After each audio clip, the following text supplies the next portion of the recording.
तो आज मैं आप लोग को बताने वाला हूँ जो भी सेमेस्टर 2 में है और जिसका सब्जेक्ट AC2 इंग्लिश है। उसके लिए ये मोस्ट वीवीआई क्वेश्चन है कि राइट ये resume to apply for a job. आपको एक रेज्यूमे लिखना है जॉब अप्लाई के लिए। तो आइए देखते हैं उसको लिखते कैसे हैं। रेज्यूमे लिखने का सबसे आसान तरीका बताऊंगा, 5 सबसे आसान तरीका, जिसके बाद आपको रेज्यूमे लिखना बहुत ही इजी लगेगा। अगर ये 5 इजी स्टेप्स आप याद रखते हैं तो आपके लिए बहुत ही आसान हो जाएगा रेज्यूमे लिखना, यूँ लिख लोगे चुटकी बजा के। तो 5 सबसे इजी तरीका क्या है, चलिए देखते हैं और जानते हैं रेज्यूमे लिखते कैसे हैं। तो सबसे पहले क्या करना है, आपको बेसिक इन्फॉर्मेशन लिखना होता है ये वाले साइड पे, और ये वाले साइड पे आपको क्या करना है, एक लाइन दे देना और उस पर लिख देना फ़ोटो। उसके बाद इधर आपको लिखना है बेसिक इन्फॉर्मेशन जैसे नाम, एड्रेस, फ़ोन नंबर, ईमेल, और छोटा सा एड्रेस लिखना है। लॉन्ग एड्रेस लिखने की ज़रूरत नहीं है, छोटे से भी काम चल सकता है, 2 लाइन का लिख सकते हैं आप। उसके बाद दूसरा हमारा ट्रिक ये है कि एक छोटा सा करियर ऑब्जेक्टिव लाइन लिखना है। तो क्या लिखना है ये देख लो। I want to work in a professional organisation where I can use my skills and grow my career. तो इसका मतलब ये है कि मैं कैसे प्रोफेशनल ऑर्गेनाइजेशन में काम करना चाहता हूँ जहाँ पर मैं अपना स्किल को यूज़ कर सकूँ और अपना करियर को आगे बढ़ा सकूँ। या फिर आप लिख सकते हैं यहाँ पे taking a position where I can learn, grow and contribute to the team. तो इसका मतलब ये है कि मैं ऐसे पोजीशन की तलाश में हूँ जहाँ मैं कुछ सीख सकूँ, ग्रो कर सकूँ और अपने टीम की मदद कर सकूँ।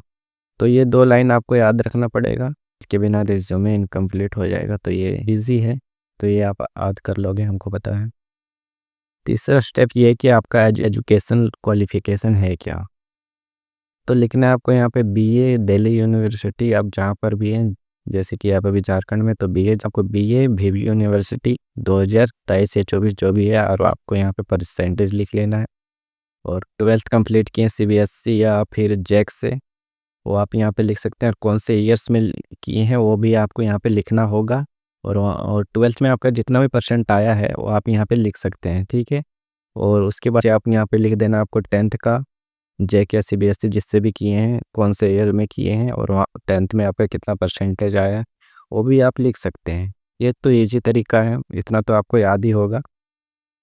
तो एजुकेशन क्वालिफिकेशन में आपको इतना ही लिखना है। अगर आप कुछ और भी किए हैं इंजीनियरिंग वगैरह तो भी वो भी आप यहाँ पे लिख सकते हैं, तो घबराने की ज़रूरत नहीं है। और चौथा हमारा पॉइंट है कि जो भी स्किल्स हैं उसको 5 या 6 पॉइंट में लिखना है। जैसे कि यहाँ पे लिखा है MS ऑफिस, कम्युनिकेशन स्किल्स, मतलब बातचीत करने का स्किल्स है उसके पास।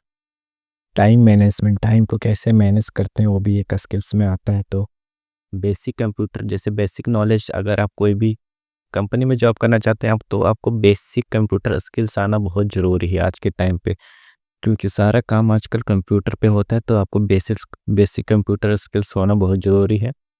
चाहे आप कोई भी सेक्टर में जाओ, आपको ये बेसिक कंप्यूटर स्किल्स बहुत ही इंपॉर्टेंट है। और यहाँ पे टीम वर्क और टाइपिंग स्पीड अगर आपके पास है तो आप यहाँ पे लिख सकते हैं। उस इसका ज़्यादा ज़रूरत ना कि आपके पास अदर कोई स्किल्स है वो भी लिख सकते हैं यहाँ पे। जैसे कि कोई कंपनी में आप जाना चाहते हैं तो उस कंपनी टाइप का रिक्वायरमेंट रहता है, उसी टाइप्स का आपको स्किल्स यहाँ पे लिखना पड़ता है, तभी आपको वो कंपनी हायर करेगी, वरना आपको वो कंपनी क्यों हायर करेगी। अगर उसको सिविल इंजीनियर का चाहिए और आप दे दिए हैं इलेक्ट्रिशियन इंजीनियर का स्किल्स, तो आपको क्यों लेगा। और अगला है हमारा 5वां सबसे लास्ट है, आपका क्या हॉबी है। अगर आपके पास एक्सपीरियंस है तो आप यहाँ पे एक्सपीरियंस लिख सकते हो। अगर आपके पास कोई एक्सपीरियंस नहीं है तो यहाँ पे आप हॉबीज लिख सकते हो।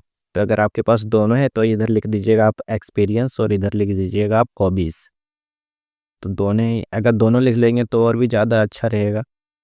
और एक्सपीरियंस में जैसे अगर एक्सपीरियंस का मतलब है अगर आप कहीं दूसरे कंपनी में काम किए हो तो उस कंपनी का नाम लिख दीजिएगा और वहाँ पे लिख दीजिएगा कि इतने साल का एक्सपीरियंस है मुझे इस काम के लिए। अगर नहीं है तो आप डायरेक्ट यहाँ पे लिख सकते हैं reading, learning new things, problem solving, hard working. आप ये हॉबीज़ लिख सकते हैं या फिर अपने जो भी आपका हॉबीज़ जैसे playing cricket, singing a song, writing वगैरह जो भी आप यहाँ पे लिख सकते। ज़्यादा नहीं, आप 5-6 पॉइंट लिख सकते हो। आप लिख लिए, अगर आप ये 5 स्टेप्स को याद कर लिए तो आपके लिए ये रिज्यूमे लिखना बहुत ही आसान है। आप यूँ लिख दोगे, इधर उधर देखने का ज़रूरत भी नहीं पड़ेगा एग्ज़ाम में, आप यूँ लिख दोगे अगर ये आपको याद रहेगा तो पाँचों स्टेप्स। और सबसे लास्ट में आपको लिखना डिक्लेरेशन। डिक्लेरेशन मतलब होता है आपको ये डिक्लेयर करना है कि आपने जो भी चीज़ें ऊपर लिखी हैं वो सही है या फिर नहीं है।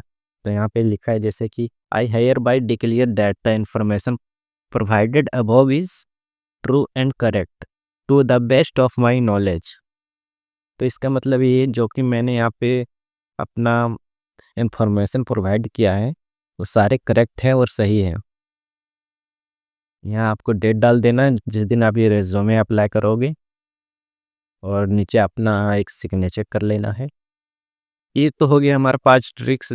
जैसे पहले आपको लिखना है नाम, एड्रेस, फिर आपको छोटा सा लिखना है करियर ऑब्जेक्टिव 2 लाइन के लिए, और फिर लिखना है आपको एजुकेशन क्वालिफिकेशन, फिर लिखना है आपको स्किल्स, आपके अंदर जो भी स्किल्स है, फिर लिखना है आपको हॉबीज़, फिर डिक्लेरेशन लिख देना है। बस इतना ही लिखना है। आप ये देख सकते हैं एक स्टूडेंट का रेज्यूमे मैं बनाया हूँ जिसमें पूरा डिटेल्स दिया हूँ। तो आपको दिखाता हूँ शुरू से। यहाँ पे ऊपर में रेज्यूमे, यहाँ पे नाम लिख देना है, ईमेल लिख देना है, लोकेशन लिख देना है, और इधर आपको यहाँ पे फ़ोटो डालेंगे तो एग्ज़ाम में उतना ज़रूरी है नहीं, लेकिन अगर आप फ़ोटो डाल देंगे तो अच्छा रहेगा, आपको नंबर मिल सकता है अच्छा खासा। तो मोबाइल नंबर लिख के अंडरलाइन कर लेना है। यहाँ पे करियर ऑब्जेक्टिव लिख लेना है। वहाँ पे जो मैंने 2 करियर ऑब्जेक्टिव बताए वो लिख सकते हैं आप, या फिर यहाँ पे दिया है वो भी लिख सकते हैं। लेकिन आपको अगर एग्ज़ाम में लिखना है तो वो जो आपको हम ऊपर में बताएं यहाँ पर वो लिखना है। वो आपके लिए बहुत ही ईजी है और आप ये आज भी कर लोगे। जैसे कि यहाँ पे लिखना है, सिंपली से लिखना है, कुछ नहीं लिखना है, बस seeking a position where I can learn, grow and contribute the team. इतना ही लिखना है आपको बस। और उसके बाद तो आपको पता ही क्या लिखना है कि एजुकेशन क्वालिफिकेशन लिखना है। एजुकेशन क्वालिफिकेशन लिख देना है ऊपर में। फिर आप पे आपका डिग्री कौन सा है, बैचलर ऑफ आर्ट्स, यहाँ पे बीए लिख देना है। कॉलेज का नाम यहाँ पे लिख देना, जैसे कि गिरिडीह कॉलेज गिरिडीह, और ईयर कौन सा है 2024। जैसे कि आपने किस ईयर में ग्रेजुएशन ग्रेजुएशन कंप्लीट किया, अगर आपने 2028 में किया तो यहाँ पे 2028 में लिख देना है। अगर आप कर रहे हैं तो परसुइंग ग्रेजुएशन लिख देना है आपको, और कितना परसेंटेज आया आपका सीजीपीए आपको ये लिख देना है। और उसके बाद आपको लिखना है यहाँ पे स्किल्स, आपके अंदर क्या क्या स्किल्स है, MS Excel, PowerPoint, Tally, basic computer skills, time management. तो जिसने भी कंप्यूटर कोर्स करा है उसके लिए रिज्यूमे लिखना बाएं हाथ का खेल है, क्योंकि उसको रिज्यूमे लिखना वहाँ पे बहुत बहुत सिखाया जाता है, तो अलग अलग तरीके से। तो जो कंप्यूटर कोर्स किया उसके लिए ईजी है। तो यहाँ पे basic computer skills, time management, team work and problem solving and typing speed. और यहाँ पे देख सकते हैं यहाँ पे इसने लिखा है वर्क एक्सपीरियंस। तो वर्क एक्सपीरियंस के पास कुछ नहीं है, फ्रेशर है, क्योंकि इसने अभी भी अपना डिग्री कंप्लीट करा है। तो अगर आपके पास किसी कंपनी का वर्क वर्क एक्सपीरियंस है तो यहाँ पे आप लिख सकते हैं नीचे वर्क एक्सपीरियंस के नीचे। नीचे यहाँ पे हॉबीज और स्ट्रेंथ लिखा है। जैसे ऊपर आपको बताए थे क्या हॉबीज और एक्सपीरियंस, और यहाँ पे hobbies and strength, reading and learning new skills, hard working and dedicated, positive attitude, good team work ability. तो आप इनमें से खोज सकते हैं कौन सा हॉबीज है और कौन सा स्ट्रेंथ है, ये आपका काम है।